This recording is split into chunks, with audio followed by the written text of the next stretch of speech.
start with Dreamworks' very first anime feature, Antz, the controversial predecessor to A Bug's Life. Did Disney think of the idea first? Did Katzenberg? Blah blah blah blah blah, who cares? Let's just look at the movie as a whole. The film stars an ant named Z, played by Woody Allen. He's, big surprise, a neurotic, living in a colony of ants where it's very easy to lose your identity. He has friends here and there, but for the most part he finds it hard to fit in. That is, until he accidentally comes across the Queen's daughter, played by Sharon Stone. Which is weird because, yeah, they're all technically her children, but I guess somehow they singled her out as princess because she's being trained to carry the children. I don't know how it works, but they have a romance and seem to hit it off. But while uncovering an evil plan from a general land, played by Gene Hackman, Z and the princess get whisked away outside of the colony. And thus, the two are on a hair-raising adventure against humans, other insects, and even their own kind to find what they call paradise, known as Insectopia, which is really nothing more than a garbage can. As a first film, this is pretty damn good from an animation company. The CG now is a touch dated, but when it came out, it was pretty impressive. I find it interesting that I actually don't have a hard time telling the ants apart. They're not drawn like typical cartoon characters with big eyes or big expressions, but somehow I actually do know which ones are which. Part of that comes from the incredibly distinct voices that they have. Yeah, this movie really crams the celebrities in there. I mean, there's a ton.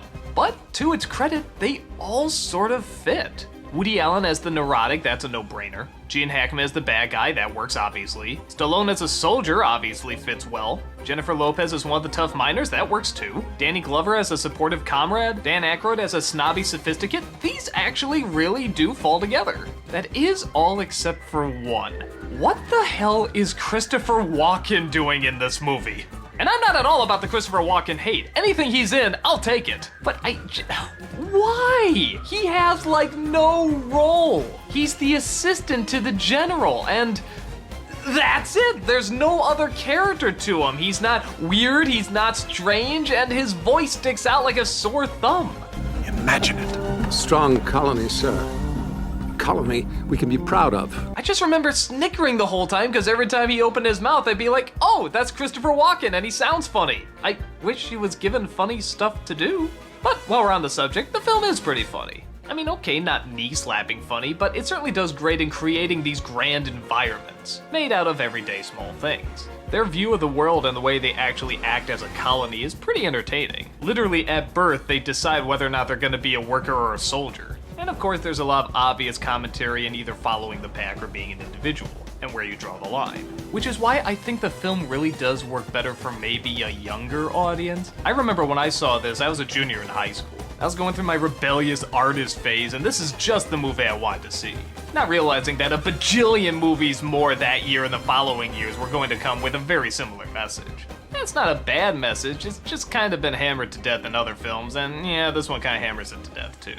But what makes it stand out is the characters, the environments they create, and the fact that while it's animated, it doesn't go totally kid-friendly. I mean, yeah, kids can watch it, and like I said, I enjoyed it in high school, but the designs aren't as colorful or baby-friendly as something like Pixar can be. Neither is the story or the content for that matter, and I think that gives it a little bit more of an edge.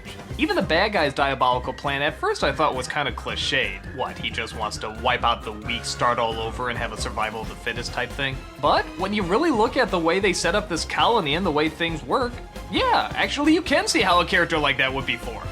I even give credit to the fact that the bugs are not all the same size like in A Bug's Life.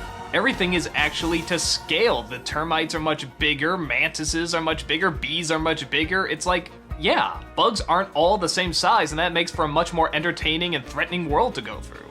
So I really like the film. Does it have flaws? Sure. Is the message a little passé? A touch. But I think it still stands out as being a very unique tongue-in-cheek adventure. And audiences at the time seem to like it too. But this would turn out to be only the first big hit in Dreamworks' lineup.